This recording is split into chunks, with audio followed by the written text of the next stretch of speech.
I'm so excited for you to be here tonight. We have a great show planned for you.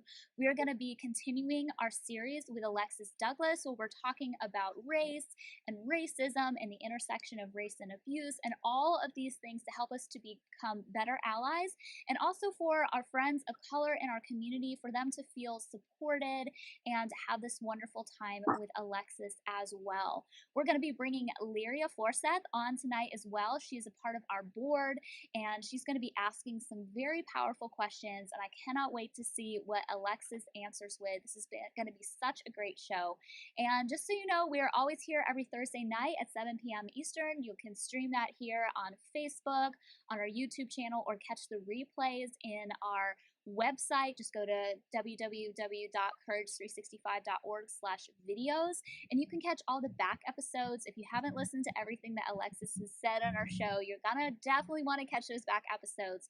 So without further ado, I just want to bring them both onto the show because I cannot wait to get started. So let me bring you both on.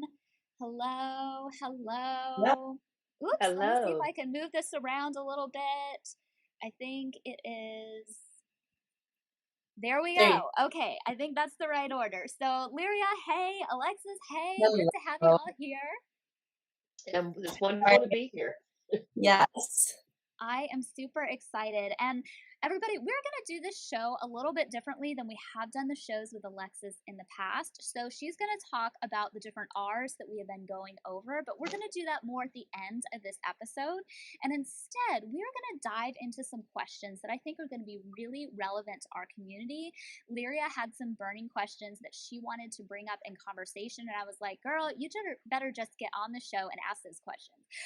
So she agreed. So thank you, Liria, for doing that. And yeah, I think I'll just kind of turn it over to the two of you. I might interject here or there, but we had like a great conversation happening on the phone call before we even started. So I'm just going to shut up now and let you two talk because I was learning so much from that conversation. All right.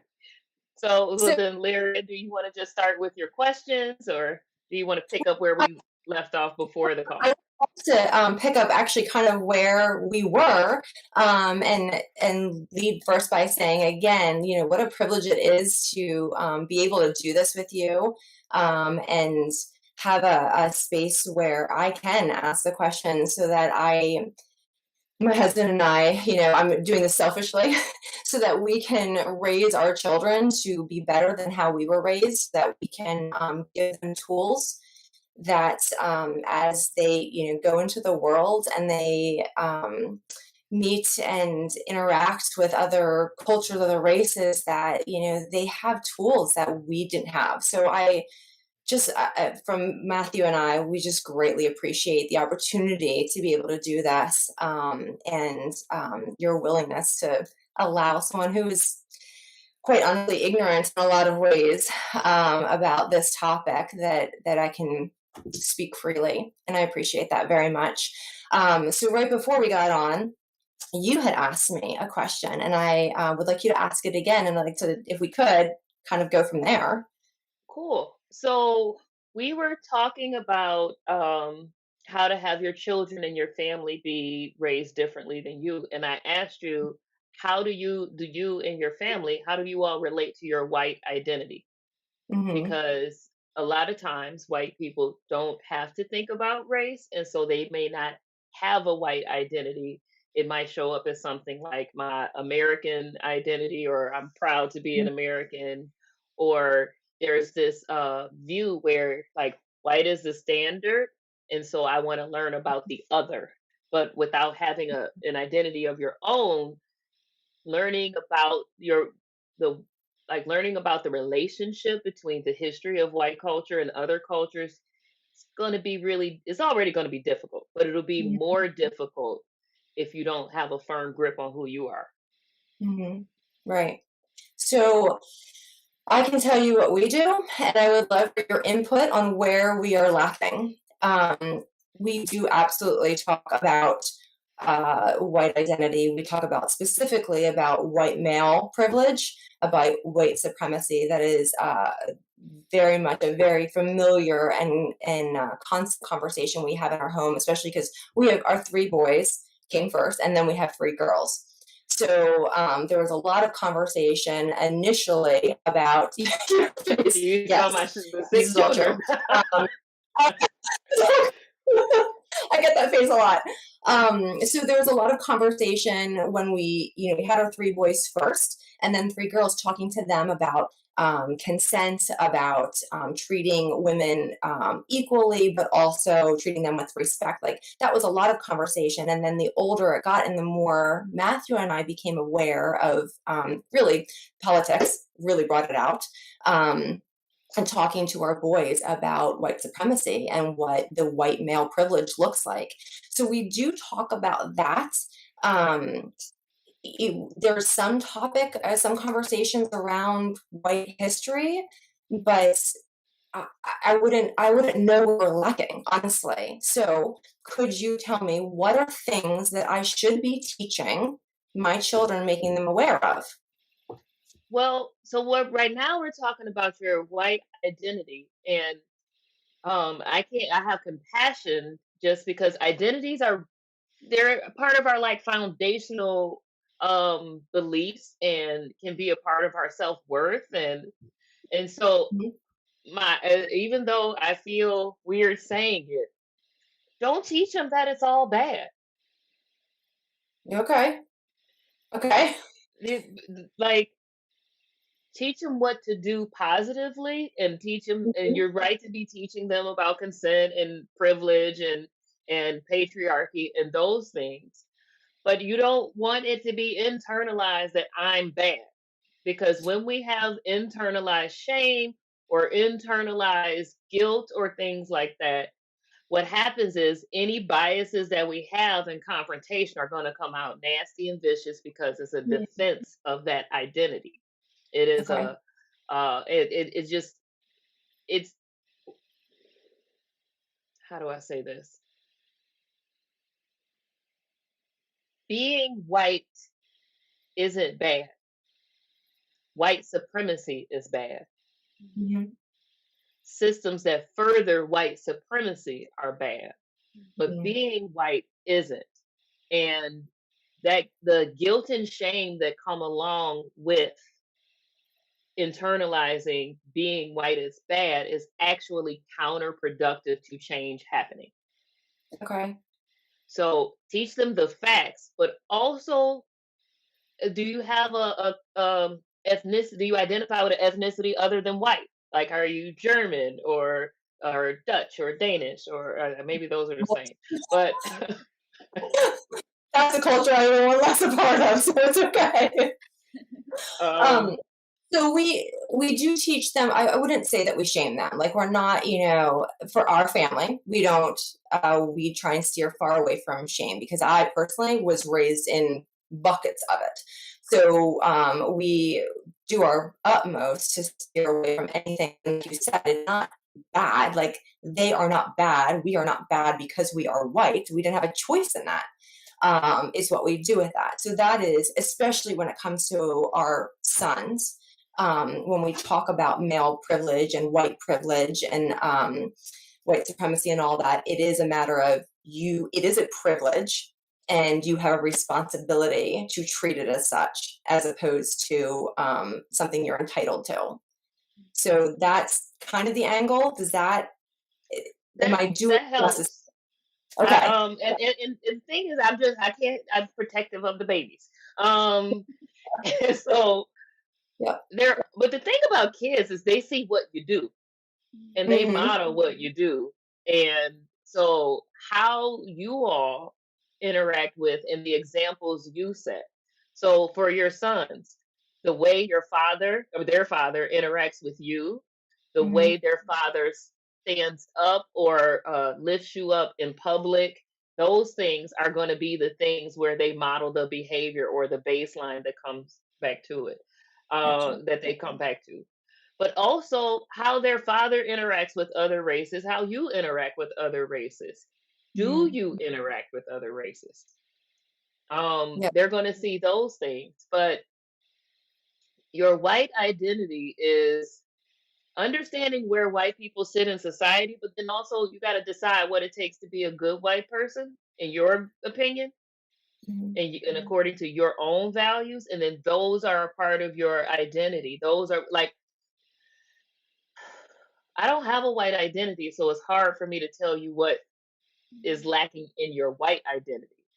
Um, Is it sort of like I was told in the past, when I had some friends and we were together and we had done a DNA test, and we were talking about it, and they were like, well, what came out for yours? And I was like, just a bunch of white people. And they're like, well, it's not just a bunch of white people, it's white people from different places that had different cultures and experiences, and like, was it from England, was it from France, was it from, and I at first kind of was disappointed a little bit, because I was just like, damn, it's just a bunch of boring white people who probably did bad shit, and sorry for swearing, guys.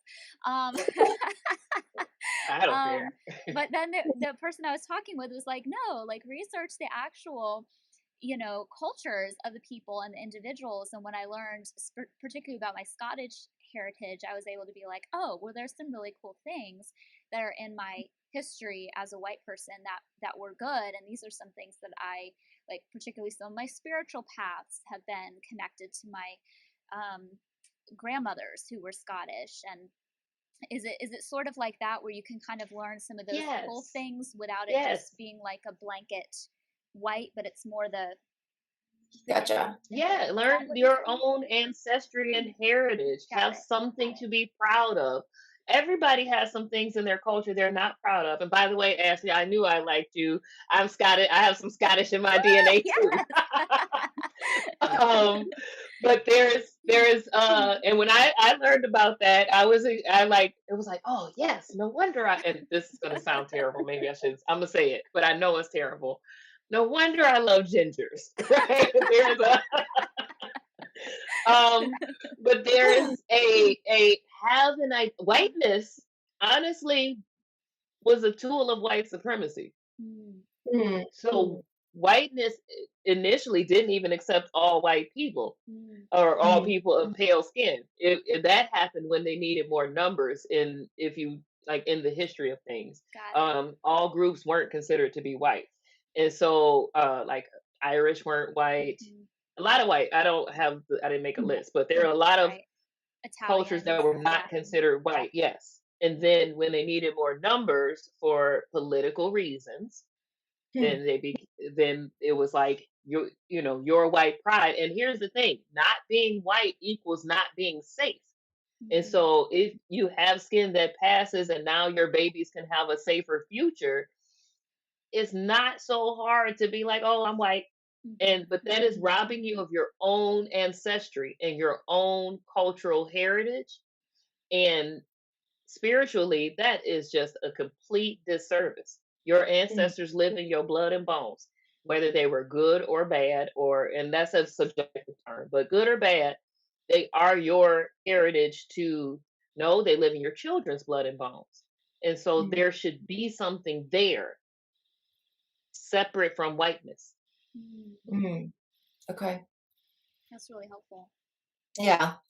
Yeah. You're talking, I'm thinking, because I had to do a lot of background research on myself when I was in therapy. And that was one of the things she said, like, research your culture, find out where you came from. And so I'm half Albanian, which in America, Albanians are thugs and drug dealers and thieves. And in Albania, it's all blood wars. So they're not like known for being this good people, even though I was raised to believe that Albanians are like these amazing, loving, compassionate, loyal people. The more research I did, I was like, something's not adding up here. So go ahead. You look like you're going to say something, Alexis. And I was just going to ask, are you saying that from your own personal experience that Albanians are that way, or is that the stereotype you're saying? No, that is their culture, and that is not necessarily the blood war part of it, but that loyalty to a normal unhealthy degree where you cut people off and all of that. That is something that I very much experience in our family. So it's interesting as you're talking. I'm thinking, okay, maybe I have to go back further, or maybe I have to look in a different direction to pull out the good in my family. So that's what I can teach my kids. Because I don't know that, right off the bat, I'm like, gosh, I really I feel like I'm not batting 100 here with this, like trying to give them a good identity to hold on to so that they can use that. But anyway, that's a totally different thing that I'll have to do offline. What about your husband's ancestry? Yeah, so I think he's half Italian, half Polish, so possibly, oh, actually, I think he does have Scottish in him too, so yeah. Um, And then why and then did he so has if a people who are sorry. like driven into crime or blood wars or something like that, something happened. Yeah, Something happened to cause that. So what happened to cause that? right, right, Um, right.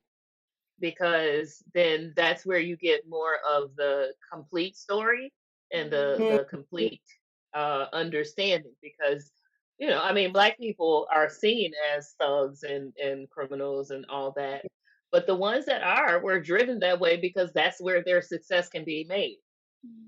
mm, So there's mhm. there's and I know like we have a decent Albanian population here, and they own a ton of restaurants. And I don't Oh, know exactly how, I don't know enough to say how yeah. they got them or anything like that, but like Albanians owning Coney Islands is a common thing. And so that's a Wow. legitimate business, and they, often own them in different communities. And so, like, it's not all, I don't have an all bad view of Albanians. Do I understand they're a very proud culture and can be a little rude sometimes? But Mhm. so are we. So I'm Germans are not. that way too, and I've got some German in me. I can be a little I guess, I loud. mean, that's a cult. A lot of cultures are that way. Yeah, for sure. For sure. Uh, But that's a great idea and a great, even a project for our kids to they do that research and study and try and find things that are things to be proud of that I and wouldn't like have what thought to. games, what historical achievements, what and things that you find valuable, like as achievements. But there is something that happens in you, as I'm sure you're aware since you did that in therapy, when you learn who you are Mhm. and where you come from. Yeah, That is yeah, our absolutely. birthright. That is Mhm. it is our it literally is our birthright because we are who we are standing on the shoulders of those who come before us. Mhm. Yep. Yeah, that's Um, good. so I want to get into your first question because you submitted them Yeah. ahead of time, which I totally appreciate and need. Um, but you said, what can a person or a family do to have more diversity in their lives when they live in a predominantly white area? I.e., how Mhm. can we invite people into our lives without them feeling like our black friends? Yep. So is a multifaceted question, but Yes. know this first. If you live in a predominantly white area, that is by design. Mm. Yeah. And so it would behoove you to like look at city ordinances and zoning laws and deed restrictions in your area so you can see the history of the land you're on. Is that Okay. called And redlining? yes, Yeah. redlining. Yes, that is which is where black people were steered into certain areas, aka ghettos, in order to keep them separate from white people. And then there were deed restrictions where you can't sell your house to a black person. So this neighborhood is only for Mhm. white people. Or and so but those ordinances a lot of times are still in place. Hmm. Hmm. I'm not saying that Oh my. people are actively using them, but they're still in place.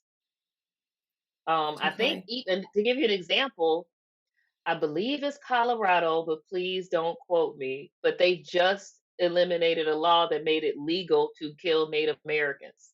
Oh wow, that's Oh intense. my goodness. We Oh still my do goodness. not have an anti-lynching law.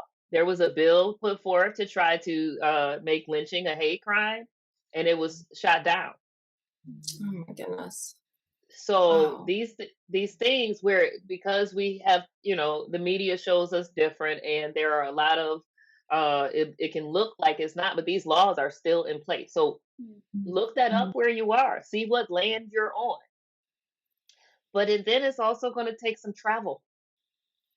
If you Mm-hmm. so friendships are usually, especially adult friendships, which is kind of how, or children, like it's based on mutual interest and hobby.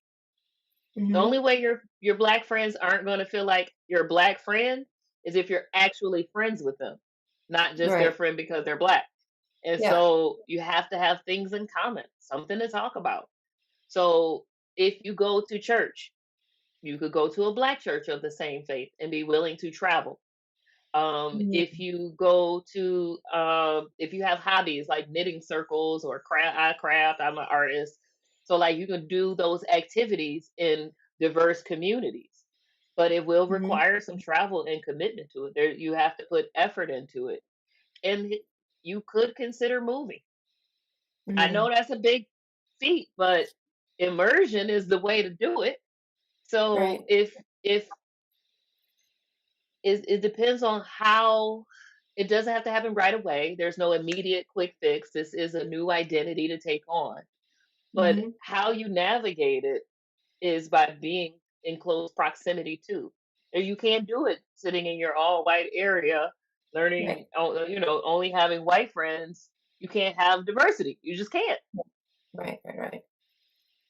Um, So can I ask you something though? sure. Something that you mentioned that I'd actually, again, Matthew and I, my husband and I had talked about briefly is taking our kids to a black church.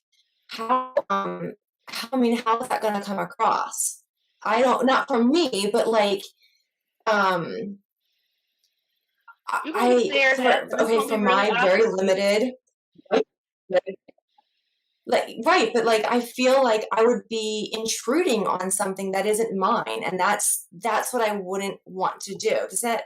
I don't know if that even makes sense, or I'm even like, I understand uh, your feeling, and there is a possibility that that could happen. But there are churches that are mixed race, right? There are churches that have, like my church, we have so much diversity.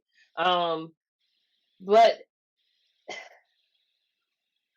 you have to try to see how you'll be received. okay, You can go and talk about your clear intention to expose your children to more diversity and to mhm, other cultures. Be your authentic self. Now, that doesn't guarantee you're going to be received well. It doesn't guarantee that people are going to be comfortable, sure, but it's your education, it's your immersion you're getting. So you have to make the effort. If that's not the right church, you just like you shop around, like you can't just pick like, oh, that's the black church, I'm going to take that one. No, it might not be the right fit, and I that's gotcha. okay. Yeah, um, there are black churches I won't go to, and this is because it's not the right Yeah. fit. right, And that is human. But I understand your feeling of imposition, and some people there may feel that way, and some people there might usher you in and be like, "No, we're going to love our neighbor." Mm. yeah, I don't okay. know your faith, but I just picked No, no, Christian. that's yeah. Um, It's my thing. Like, I want to be so sensitive without, I feel like there's just this constant balance of like wanting to be better than what I am and wanting to know more and to yeah, just to be more diverse in our life and be able to teach our kids that. But I also want to be sensitive to the fact that we are a white family and I don't want to intrude on something that's, we're, it, yeah, I just don't want to be so I'm insensitive to, you're going to make mistakes. Yeah. You're going to some people may be sensitive to you and not necessarily like black people. While they can't be racist, they can be prejudiced. That Mm, does okay. exist too. So, and you can understand why. So you may have compassion for the reaction and response, but this isn't an easy journey. It's not there's no cookie cutter way to do it. So you have to be okay with not getting it right all the time. Yeah. I wonder also, since faith communities are so like there's a lot of structure around them, and I think on one hand that could be a really good thing, but also I wonder about like different parks in different places in a city which are a little bit open and a little bit more relaxed versus like Mm-hmm. there being this structure and expectations, because I know I don't have kids, but when we were living in Cary, North Carolina, there was this beautiful park that my husband and I would go to, and it was a park that a lot of Indian families, people from India who had immigrated here, that they loved to bring their children to, and it was predominantly not a white park, but it was our favorite park. We loved to go there, and they would have community events and things in the park that we could participate in, like different drum circles and stuff that we were welcome if we wanted to participate, all those kinds of things. And I wonder if there might be steps before like a structured facility of a church that might be, a little more Yeah. casual interactions. I don't know, just a thought. Yeah. That is a great idea. And Yeah. the hobbies. If your children play sports, you can put them in a sport with other, like have the make in the community where they are, make that a diverse community where they do recreational activities, where it's not, normalize it is the thing to do. Right. Normalize the appreciation and learn, like with curiosity rather than skepticism. Like, Gotcha. Makes sense. Yeah. Okay. Awesome. Thank you. no, my pleasure. And then remember this: there's no growth in your comfort zone, so it's just gonna be uncomfortable. Yeah. It is. That's a word. If you are the only white person there, you're gonna be uncomfortable. Yeah. And And people that's okay. might be uncomfortable too. Yeah. But that's how you get to the comfort. Right. Right. And like for us, like Matthew and I, it doesn't bother us being uncomfortable. It is always more like just trying to be sensitive to other people, and making sure, not just in this context, but in any context, making sure that, we are aware of other people and being sensitive to them. So, yeah, all of what you just said is very helpful. That is just, it could be mutual and we might have to try other things and that's okay. But, yeah, that's great, I guess. Thank you very much. So So go ahead. No, I was just going to say, so the next question was talking about relationships. So if we're talking about friendships, the next step would then eventually be, if one of my children or many of my children decided to get into an interracial relationship, what are things that we can do as a parent to teach them? Because no matter what, a relationship's difficult, right? Like no matter what relationship it is. And we've already had many conversations with them as far as if they were to be in a homosexual relationship, that doesn't change anything. It's still a relationship that has the potential to be very difficult. So what are some things that I wouldn't know to teach my children to be sensitive and to handle a relationship like that well? So the thing that they have to know is there's no avoiding talking about race if you're in an interracial relationship. Right? So respect, respect, respect, genuine curiosity with a reverence attached to it is helpful. And then for that couple, now if your children, like I said, I'm thinking your children, they're not going to be thinking about marriage, or hopefully they're not going to be thinking about marriage and partnering for life. But they have to talk about how they as a couple are going to handle when someone disapproves of their relationship, not if, right? How are they going to handle if there's a disapproving family member? What is the conversation going to be like if it's a close friend who like ignorantly says a microaggression? Whose responsibility is it to correct it? What microaggressions should be avoided? Are they willing to educate each other? If they're not willing to talk about it, then it's going to be a problem. Things that are under the rug just make the rug taller. So you can't avoid it, and other people will bring it to light. Where do they stand on political issues? And that affect their livelihoods, because you don't have to necessarily be politically aligned, although that is interesting when they're not. that's another like barrier for connection. But if they can't have clear, honest communication about race, and that's it goes back to understanding their own ethnicity and their own idea, having something to bring to the table instead of just the trauma that white supremacy has caused. Mm, mm, So having culture. Um, white doesn't necessarily have a strong culture.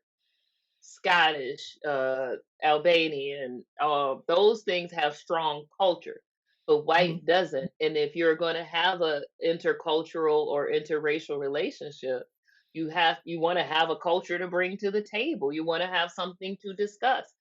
You also mhm, probably have to understand that the other culture may have some feelings and biases about whiteness, and how are they going to navigate that?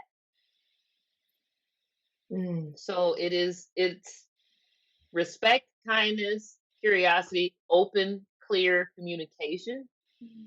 And Okay. then if your children have healthy conflict resolution skills, they'll be equipped for a healthy relationship, Mm, because we show up to the table with our lived experiences causing us to attract something, and even our ancestral experiences will cause us to be attracted to something, whether it's something for us to resolve or something for us to make like a wound to resolve, or a repeating of the cycle. So mm. if you have that connection and they understand that they have that connection, then I totally lost what I was saying. I'm so sorry. No, you're okay. It just popped right out of my ear. But if we show up to the there we go. The ability to repair is what makes Mm, the things last, or make a relationship be able. Disruptions are going to happen. Miscommunications, offenses are going to happen. But yeah. how do you handle that? How do you repair and recover? Um, Mm, Even when I counsel couples of any race, um, the recovery cycle is something we work on right as soon as we establish a reconnection. We work on a recovery cycle for after a disconnection, because as a steward of a relationship, which anyone that's in a relationship is a steward of that relationship. mhm, If there's a disagreement or a hurt imposed, you got to recover from that. And Daniel Gottman says it takes 5 to 1. So one mm, offense requires 5 actions of recovery. mm. Is you can, that the just moving on or talking through it doesn't reestablish the connection or let the people know you matter to them. Right. Okay. Like, it's so much. I mean, but it's all like it makes sense. And I know as you're saying, I'm like, yeah, this is I totally get this. I'm just as you're talking, I'm like trying to process these conversations because, like I said, our oldest is 15, so relationships are quickly approaching with his driver's license. And yeah, I want to make sure that he has got everything he can have at his very young age and very small amount of life experiences to enter into any relationship with with grace and with dignity, and be able to treat the other person with respect and dignity. So as you're speaking, it completely makes sense. I yeah Yes, I want the best for Yeah. them in Teach them to relationship. pick partners. Teach them self-awareness, Mhm. and to pick partners with a high level of self-awareness. Oh, Um, that goes really far, because then it's not a battle of the defenses. right. If you're Okay. aware and you're able to take perspective and take the other person's perspective, then you can recover. But if Mhm. you're just in the cycle of your race did this to my race, or you don't understand how I feel, nobody's goal in that moment is to repair the relationship. The goal is to make the other person wrong. And if you're Yeah. trying to make someone on the team wrong, you're making the whole team wrong. And that's not being a good steward of the relationship. Mhm. So um, is there a point where celebrating the other person's culture or diversity too much. So like just thinking again as you're talking, thinking of like initial conversations, they need to go into it with a mutual respect. They need to go into it understanding that there's differences and talking about them and being uncomfortable and all those things. If say my white son into a relationship with a Black woman and he wanted to celebrate her and he wanted to learn about her, is there a point where it's like, okay, like you're putting too much focus on this now, or is that something that will Yes, never? yes. Okay. That's called Okay. fetishization.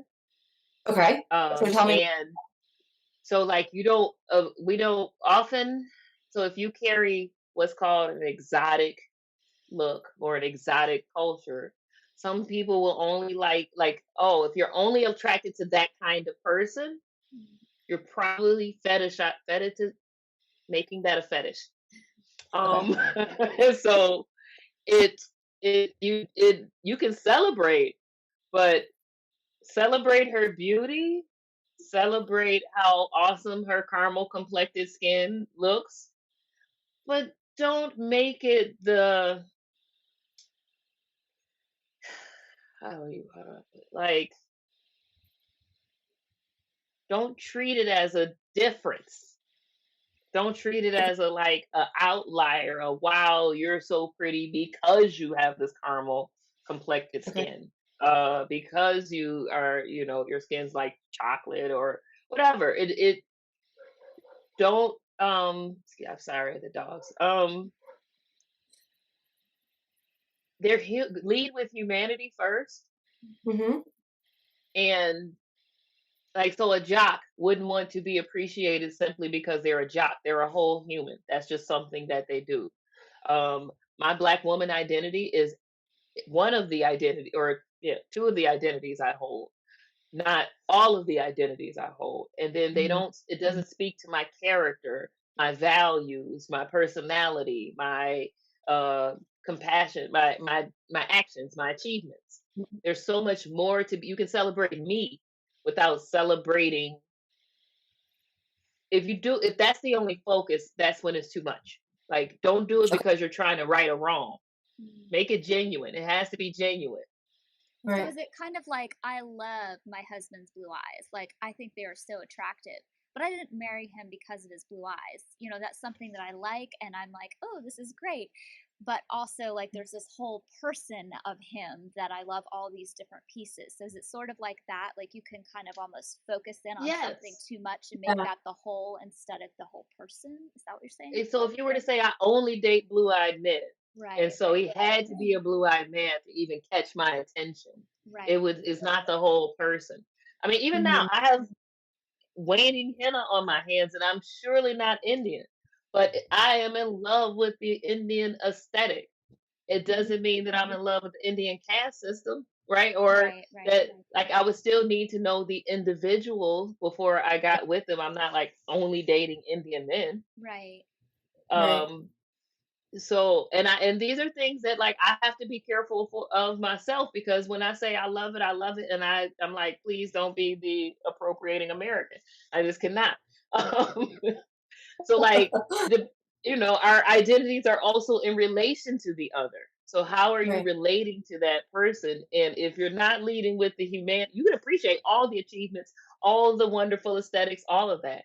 But if that's the only thing you appreciate, or if that's the primary focus of your lens, that's when you're making Sure. it a fetish. I can't say that word again.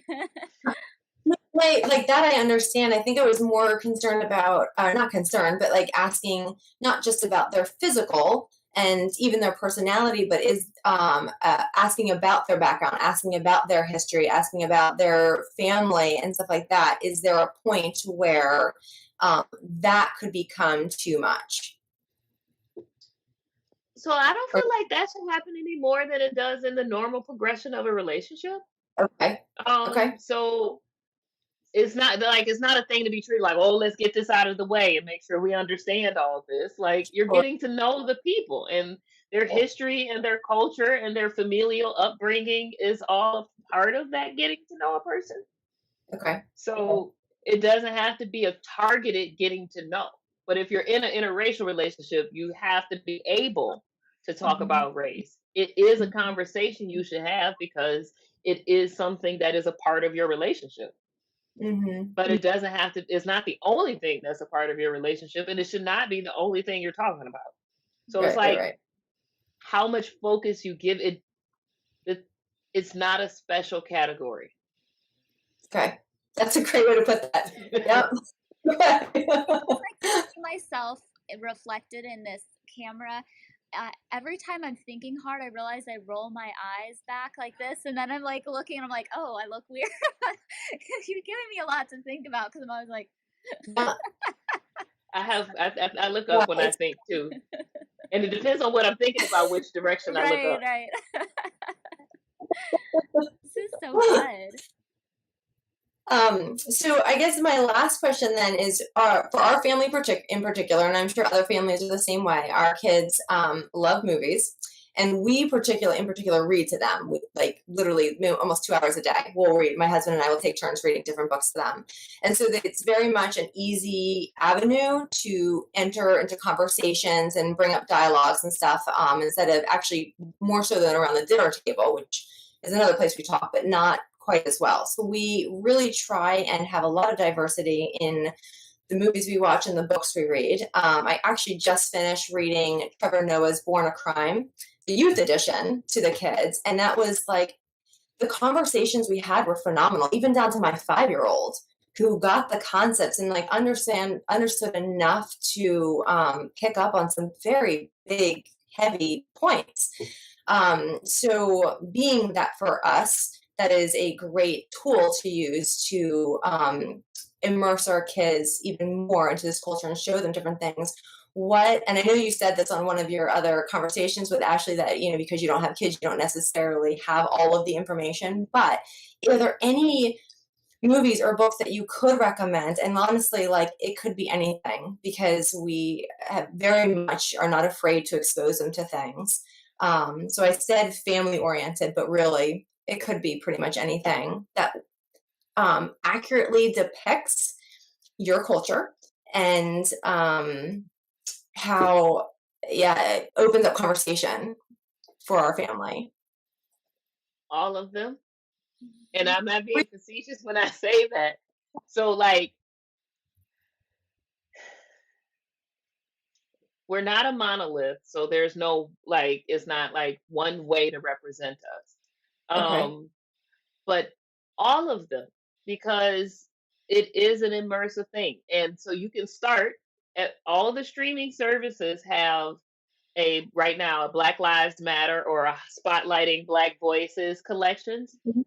Find like read the descriptions and find the plots that apply to your interest. And then as you learn more, you'll be able to pick up on the stereotypes. You'll be able to see what's a minstrel and what's not. And that's going to give you the actual understanding. Like some of the, if the older it is, the more likely it's, you know, ripe with stereotypes and Mhm. minstrelization. Anyway, making a minstrel of. I'm really bad with these conjugations today.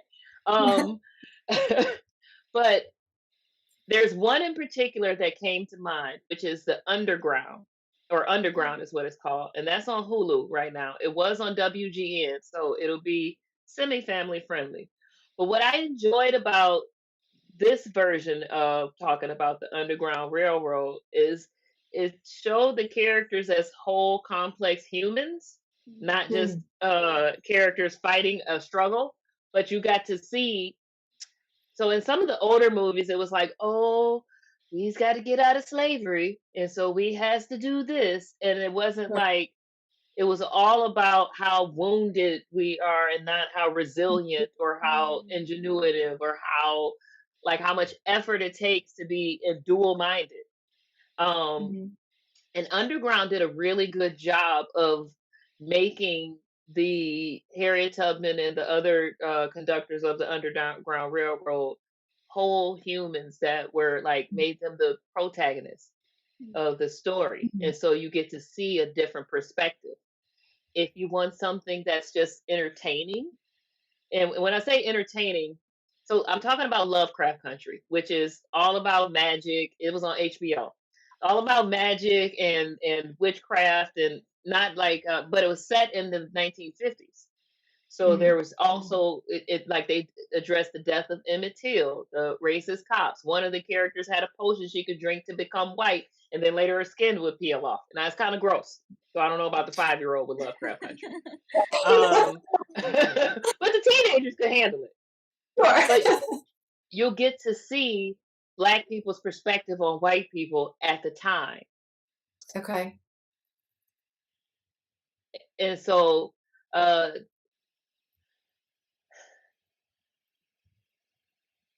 some movies, I want to give this, some movies will have a white savior.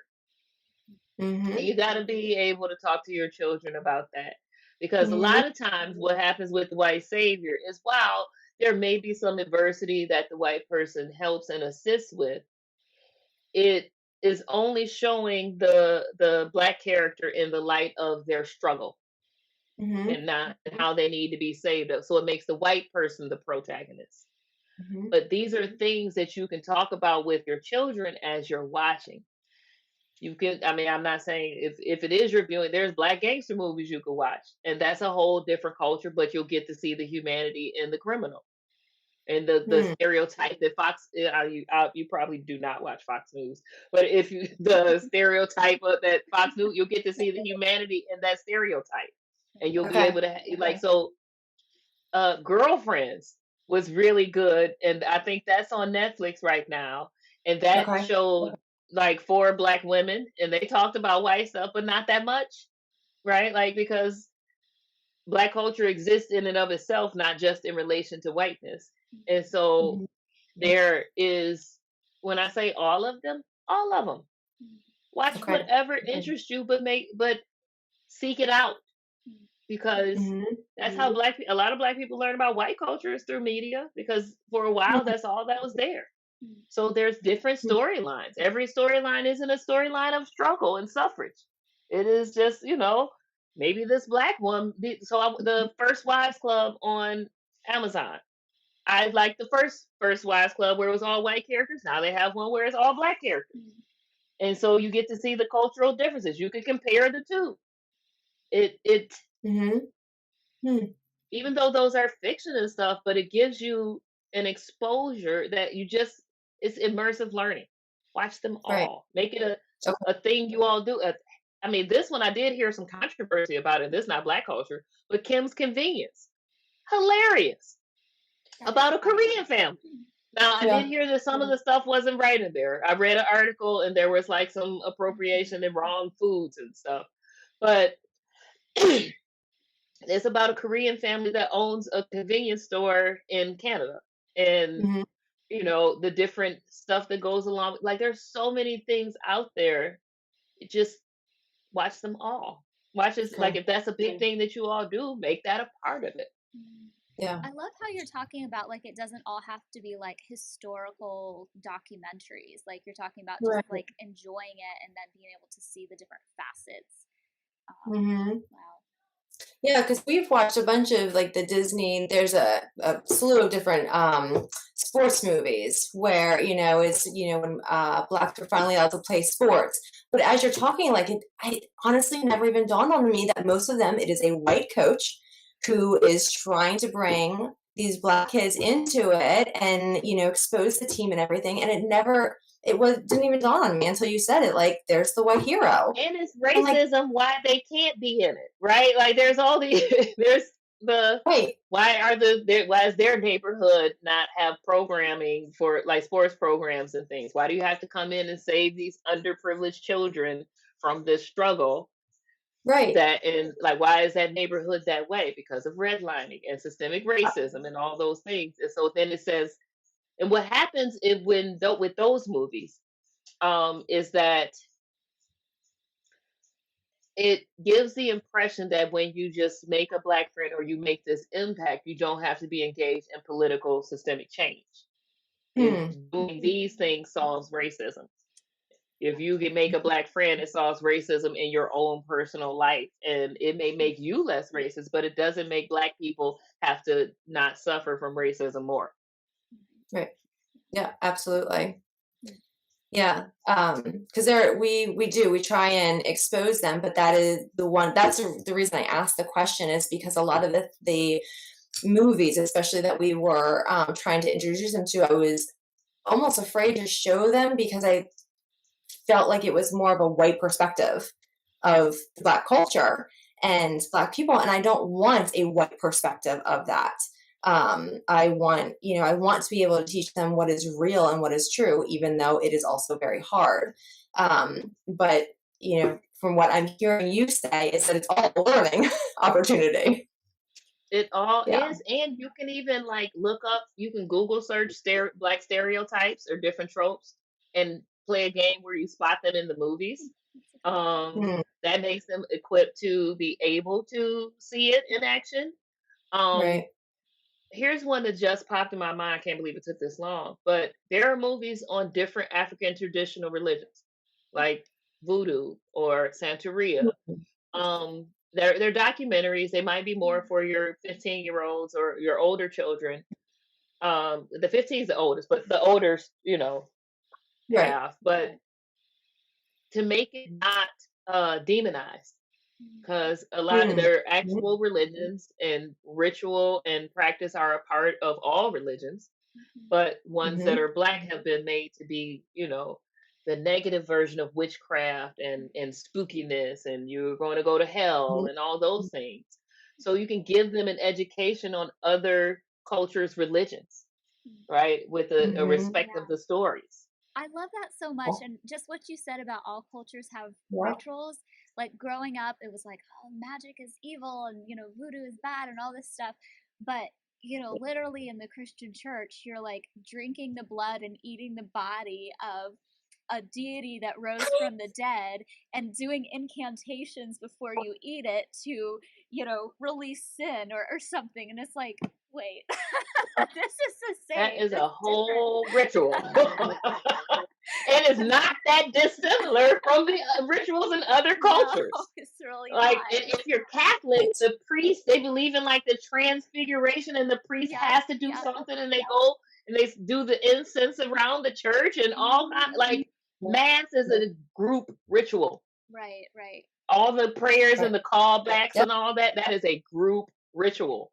Hmm. And so all yep, cultures yep. have them. So like teach Right. have the watch things that have them learn about other cultures, rituals and stuff. There I have a Brendan Ellis is his name. I can send Ashley his socials, but he's a priest, Mhm. he's a friar. That's a priest, right? Yeah, yeah. And he Yeah. studies Celtic his Celtic what he calls it Western mysticism. And I'll send you an interview we did because I interviewed him on my channel, and that might be I don't that was a year ago, so I don't remember as much. But there's so much mysticism and mystery in his own practices and his own like he guides white people through their own ancestral journeys, or at least he used to. I don't know. He got since he became a friar. He might. He's doing some like year-long monastetic. I'm probably saying it wrong, but like Yeah, active devotion to his religion. right, right. Um, and that like there's more to it that like if you get really deep into the spiritual practices, there it is. For me, when I learn of other culture spiritual systems, I'm like, oh, I see that, and Mhm. yeah, oh, I want not like, oh, I want to do it, but like I respect it because I know Mhm. how Yeah. my practices are. And Right. so, like when I'm going over here, that's my altar is over there.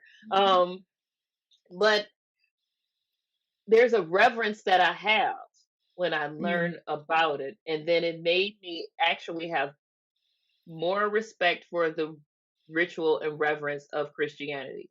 Mhm. hmm. Though I'm not a fan of the monotheistic approach because of how exclusionary it is to plural theistic people, and plural theistic people have no problem with monotheistic people. Mhm. So I'm not a fan of that. But when I read the Bible, Jesus is the homie because he's a metaphysician. The Psalms Mhm. is full of prayers and rituals, Mhm. and they're effective. I'm not Mhm. Christian, but it's a Bible on my altar. I have Mhm. some ancestors that were. So there's anyway, so teaching about all of that, right? Like there are documentaries, there are things like that.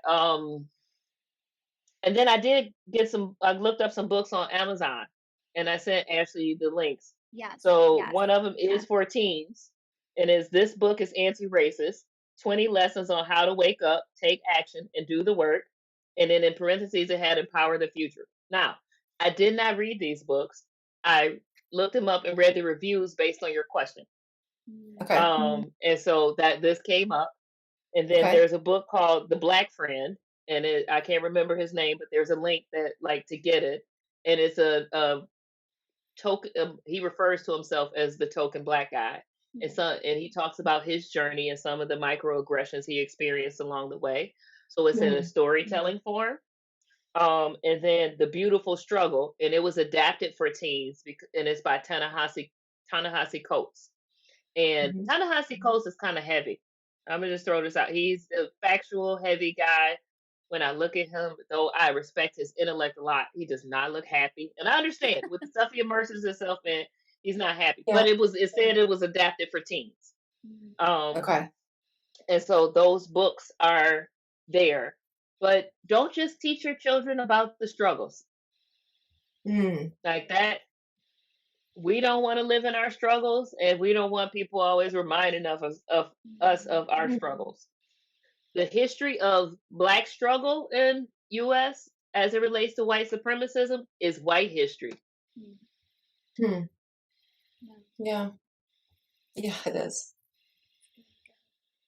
So like it should be taught as white history, not Black history. Yeah. Right. Yeah.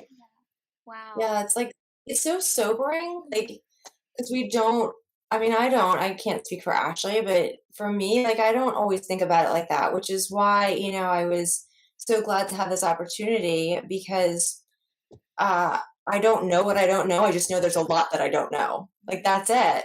And I wouldn't even have framed it that way in my head, but now, like, that simple thing, it's like, okay, that's so easy to just pass that on to my kids and let them know, like, this is not necessarily about them. This is about, white history.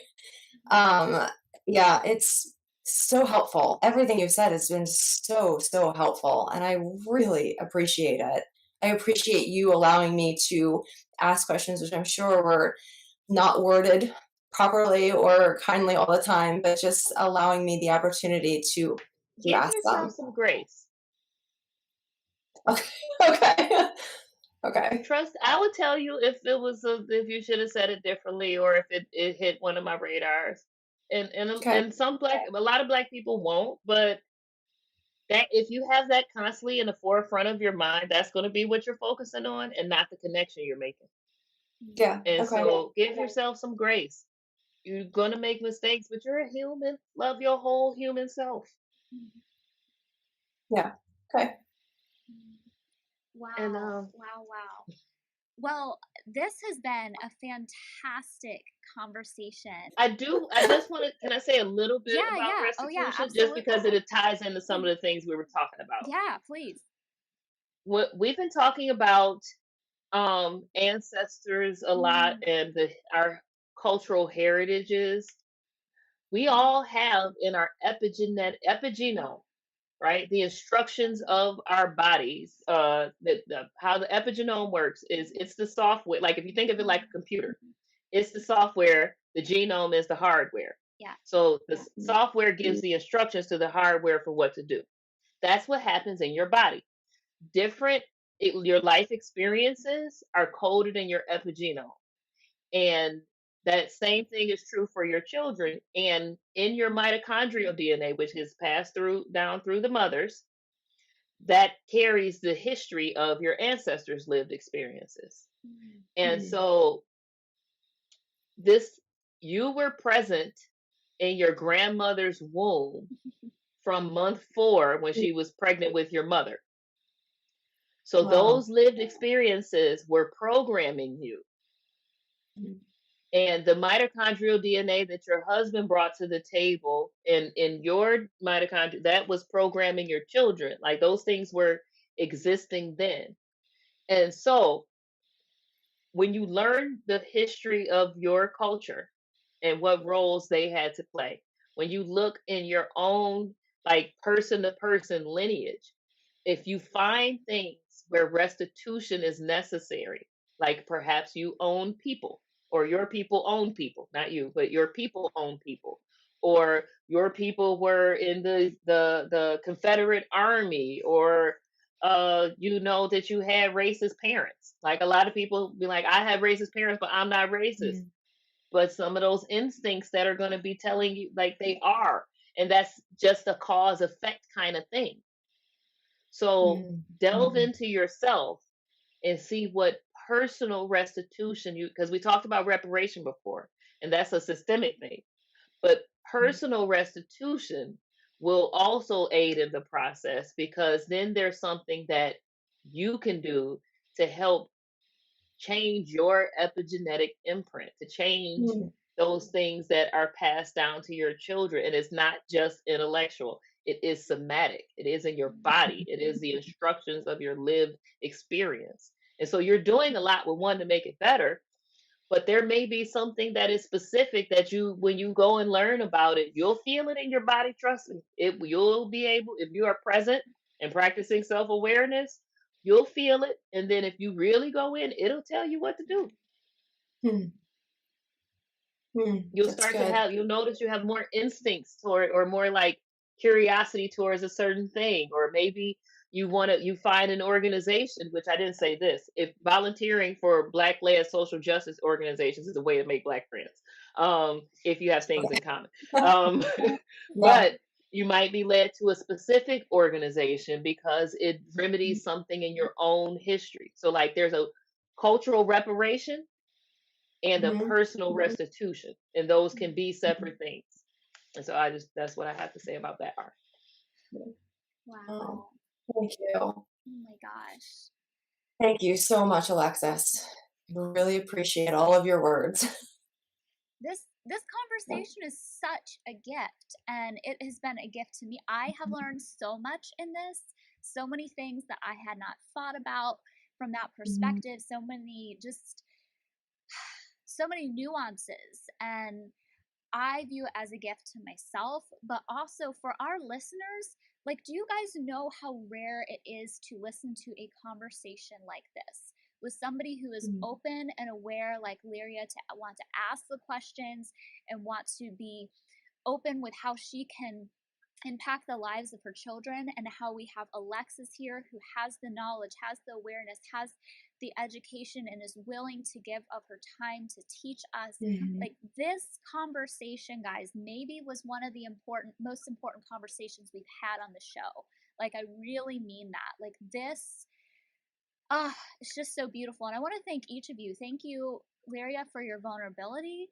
Thank you for your mhm, willingness to bring this message to your children, which impacts future generations. Thank you, um, Alexis, just for your time. And I know that conversations like this can be heavy and it can bring up things for you. And just the fact that you are mhm. willing to have these conversations with us means the world. So thank you both Yep. so, so much. Oh my gosh. Yeah. Yeah. Thank you for allowing us to do this, Ashley. I really appreciated you inviting me to be part of it because I know that you treasure your time with Alexis, and I just appreciate you. I know I would. But I really appreciate you allowing me to ask my questions and to be a part of this as well. This is yeah. I feel I'm like a little bit emotional because I just the desire as a mom to want to do it well, to want to raise my children better than I am is enough for me to want to be uncomfortable and want to be vulnerable. And I appreciate this space for that. So yeah. And also recognize that that is something to value. Mm, The fact that you're yeah. willing and want like that. While I'm not a big fan of giving ally cookies, that is a place for your own self growth, right? Like your own self appreciation. The fact that you are willing to be vulnerable and ask questions, even if you don't get it right, and you have the desire to raise your children better, that means instead of repeating a cycle, you're breaking a cycle, and that's something to be Mhm. celebrated. Yeah. Thank you. Yeah. Thank you. That is so beautiful. Oh my gosh. Well, Alexis, we are definitely going to drop all of the links to your social media. We're going to, Mhm. encourage people to definitely listen to the back episodes because this conversation was great, but this is not the only conversation that you've brought forward for us. And Mhm. guys, please, if you're watching this, like hit the share button. You know that your friends need this conversation. I don't care who you are listening. You know that there's at least one person and probably all of the people on your Facebook page that need this conversation. So just hit share because we want more people to have an opportunity to listen to conversations like this because this is how we change the world. Mhm. Conversations with courage like this is how the world changes. We have to Mhm. learn and then we've got to act and move forward with the things we've learned. And so I just want to thank each and every one of you for watching. Liria, thank you. Alexis, thank you so much. And we'll be sure to have you on the show again soon. And for everybody else who's tuning in, make sure you follow us on Courage 365 social media platforms because we're going to have more powerful conversations like this in the future. And we're also going to be launching our 30 Days of Courage in October, and you're not going to want to miss that. So make sure you're following us on all these different social media channels that you see at the bottom of the screen. We're on Facebook, Instagram, Twitter, and YouTube. You can catch all the back episodes, the ones that I talked about with Alexis, and any of the other episodes we've done. We had a great show with Liria a couple weeks ago about how we can talk about challenging issues like consent with our kids, and that was such a great episode. So you can find all of those at courage365.org/videos. We have so many resources there. We also have a podcast where you can watch these, well, listen to these and not have to watch them like if you're driving or, working out or whatever you want to do. And everybody, I just want to thank you for spending your time learning and getting educated on these topics because it's so important. Like I said, this is how we change the world. I hope you can take a piece of this information or pieces of this information and integrate it into your life. Everyone, live with courage. Have a good rest of your week.